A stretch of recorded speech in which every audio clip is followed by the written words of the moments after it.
She's had a tough time for such a young platypus. Those wounds are deep and infected. It seems this one might have been attacked. It's an echidna, or spiny anteater, and he's been hit by a car. Okay, so it looks like he's breaking some spines. Yeah. Quil thing. Okay, let's have a look at it. Stephen's seen plenty of these contests, and the car never loses. This guy's a bit tricky to pick up. But assessing the damage is going to be tricky. The echidna's quite attached to his new home. He's got a good grip on this basket. He does. He's got his nose there. His claws are strong and built for burrowing into termite mounds. Word has it they can dig a hole as fast as a man with a shovel. He likes his basket. Yeah, he's burrowed here. Here we go. Okay. Yep. All right, there we go. All right, we might get rid of the basket. Yep. Let's have a look. Yeah, so we haven't got a pouch, so that probably means he's a male. Echidnas are monotreme, like platypuses, and they lay eggs. They're probably one of the weirdest mammals in the world, but they don't really have nipples. The females just ooze milk onto their belly and the babies just lap it from their bellies. They have the lowest temperature of any mammal. They're probably one of the most unique critters in the world. It looks like he's damaged his nose tip a little. It doesn't look too bad, but he's bleeding quite profusely from it. It is quite a fragile area, and you know, if they're out walking, when they get hit by a car, they can get a blood nose the same as we can. If that nose is seriously injured, he won't be able to dig for food. I think we certainly need to take an X-ray of this guy. And If the results of the X-ray are bad, tragically the echidna will have to be put to sleep. Stephen's still trying to assess the echidna hit by a car. They're trying to knock him out so he'll lie down for an X-ray. Okay, now if you can just hold his beak into there. He's got a bleeding nose, and underneath the spiky exterior he could be seriously injured. He's got no teeth. So. He doesn't need teeth. He has spines. Problem is, his natural defence is to roll into a ball. And they don't teach you this stuff in vet school. This is why we need to anaesthetise him, so that he is a little bit more relaxed, so that we can have a proper look at him. Oh, there he is. If you keep him there, if you can keep him there, I've got his nose is covered, so... We're just going to wait and see how relaxed he gets, whether I'm actually getting it in there or not. Oh, yes, he's getting a little bit relaxed. He's weaned. Isoflurane is an ether derivative. It's an anaesthetic gas that's used to put people and animals under anaesthetic. And as you can see, it's just gradually making him fall asleep. Those spikes are actually modified hair. The ones on his belly aren't so long. Okay, I'm just checking his heartbeat now. That sounds great. He's nice and asleep. He's got film inside it. My ultimate goal is a release that works. A release where the animal is returned back to the wild with everything that it needs to be able to survive. X-ray! But will this echidna be healthy enough to survive release? How damaged is that nose? The X-ray will seal his fate. These guys look really well armoured, but they're not. The spines are designed to stop them being eaten by other things, but they're still just as likely to get squashed as any other animal if they get run over. But this guy seems to have survived intact, so he doesn't seem to have any significant injuries. So we'll let him wake up from the anaesthetic and he'll be fine to be released. His damaged nose is fine. Somehow he's escaped his tangle with the car. And so the top end's luckiest echidna is being released, fit and healthy. This looks like a good spot. Plenty of termite mounds, plenty of food, nice new regrowth. Echidnas eat termites, and Lisa's delivering him to his new favourite restaurant. Hi, little fella. There's a nice big mound there. How about we let him go close by there and see how he goes, see whether he can find it. Hey, baby. Want to try your new home? Barring any future dramas, he could live out here for 3 or 4 decades. Any damage there'd been to his sensitive nose isn't bothering him now, and he's testing his new ground. I'm feeling quite emotional, actually. I'm surprised at quite how emotionally charged I am. I think, you know, sometimes you lose things and you get quite emotional over it, but releasing him today is making me feel almost as emotional as losing a patient. I love northern quolls. They are just the most gorgeous, prettiest little creatures that you can possibly imagine, but they are so ferocious. In the wild, they're a predator. They hunt and eat birds, rats, people's chickens. Northern quolls are dying out in the wild, so the park is running a breeding program to build their numbers.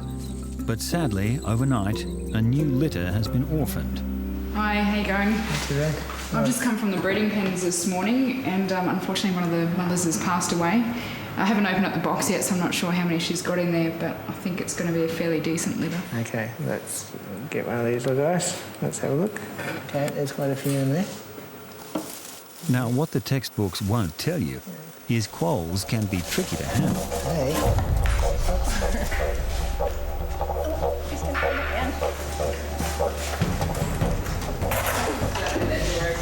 You're so fast. Hey, gotcha. Hey, yes, you're very scary. Hey.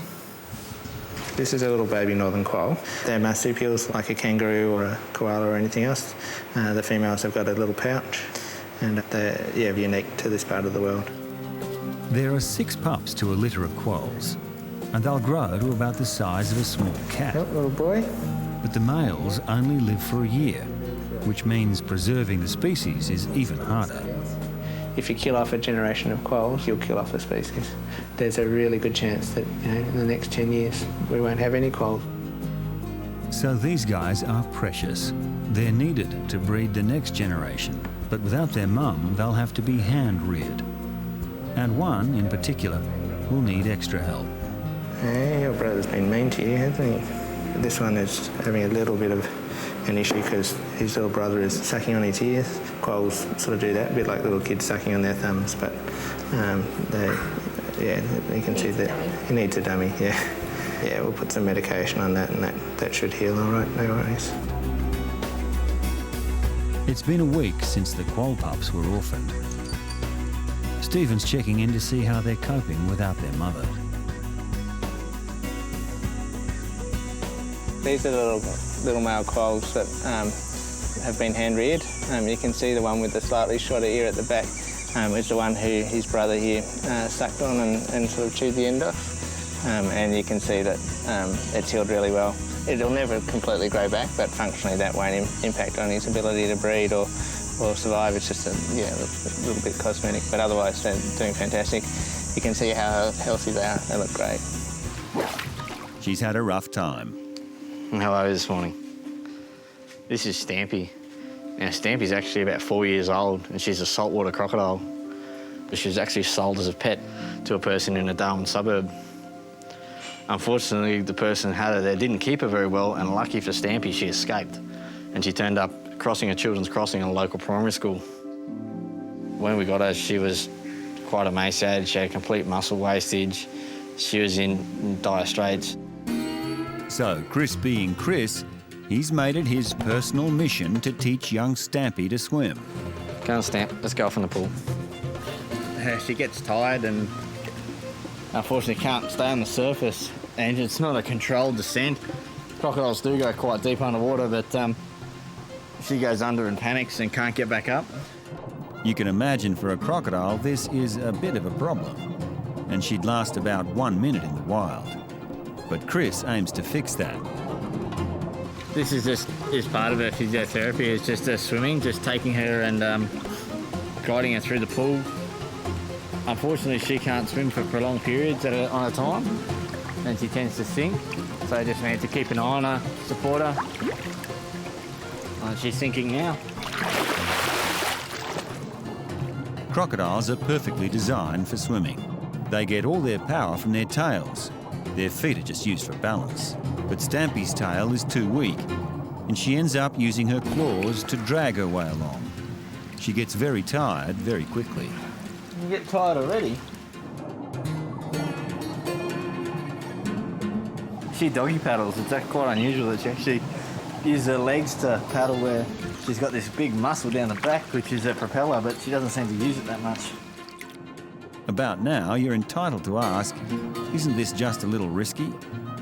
Stampy's small, but she's still a crocodile.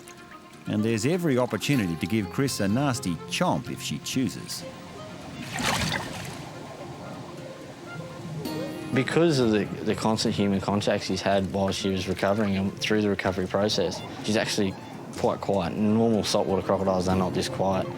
One day she may turn, and that's a risk you do take. But I think through passive gestures and passive body language with the animal, you can actually get them to react the same. It's funny to say that I do trust her, but a lot of people don't believe me on that. In fact, they seem to have become quite attached to each other. You can see now she's got her mouth open there. That's just a thermoregulating. It's not an aggressive thing. It's just the sun's out, and that's the way she keeps her brain cool. Her brain's just located up here, and that's just letting airflow go under and above. So although it looks quite defensive, it's actually not. She's quite relaxed. She's got no weight on her arms. You can see they're loose. So she's just basking here. She's just using me as a log. Not many people would find a crocodile that do that, or not many crocodiles would find a person that would do this. So, yeah, no, she's good. Come on, let's go do another lap. Chris has come through the lesson unscathed, and Stampy's that little bit closer to swimming like a real crocodile. Oh, that's about enough for you today. This is a baby platypus. He's been sleeping fairly soundly. Come on, sweetie. You're having such a good sleep there too, weren't you? On the heat pad too. Platypus live in burrows by rivers and lakes, coming out mainly at night to swim and hunt for food. Look at you, hey? Her body condition. The tail's quite thin. We measure these guys, their body health and their overall fitness and fatness by their tail, and you can see it's quite concave and it's quite thin here. So normally we do a measurement and her tail really should be like this at this age.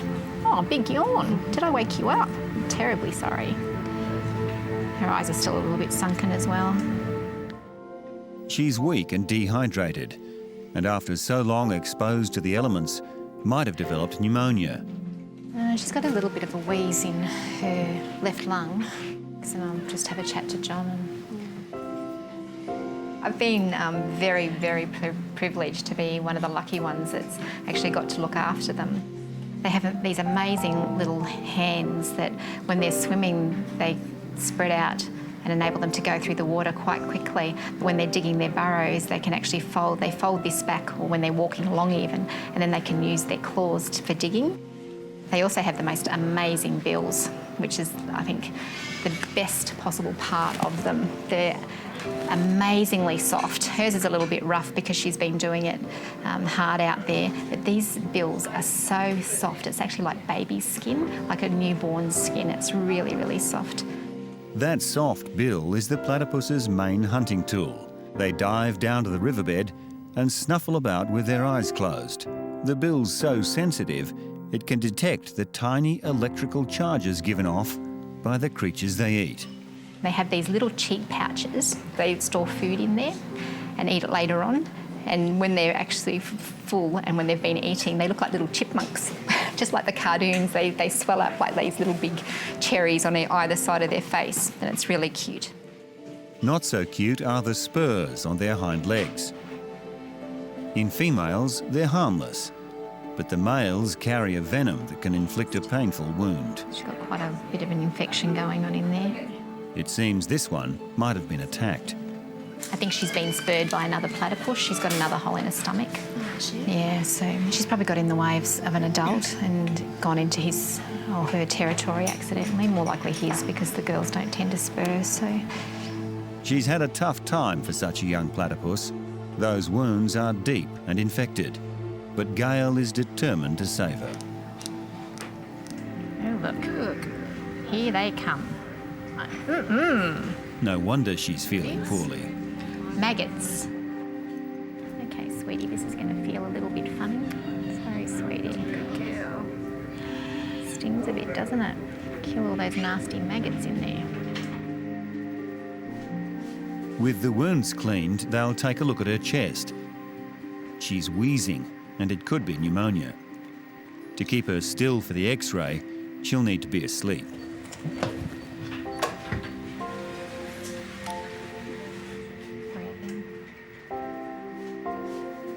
It's clear enough to show us that the lung fields are clear, which is good. We certainly don't have a chronic or severe pneumonia, because Gail said she heard a bit of a wheeze, but like I say, there's certainly no severe or chronic pneumonia there, so that's good. It's great news for the little platypus. Despite everything, she's in better shape than Gail feared. The baby platypus is well and truly back in the land of the living. Come on, sweetie. Gail's given her a name, Hannah. Food. See how you go, hey? And she's also about to give her her first decent meal in more than a week. Okay, sweetheart. This is all going to be new for you, but you're going to love it in a couple of days, let me tell you. There you go, sweetie. How's that? It's a bit different for you, isn't it? Not like Mum. This is the best feeder I've ever had. How good is that? It is. She knows exactly what it's for.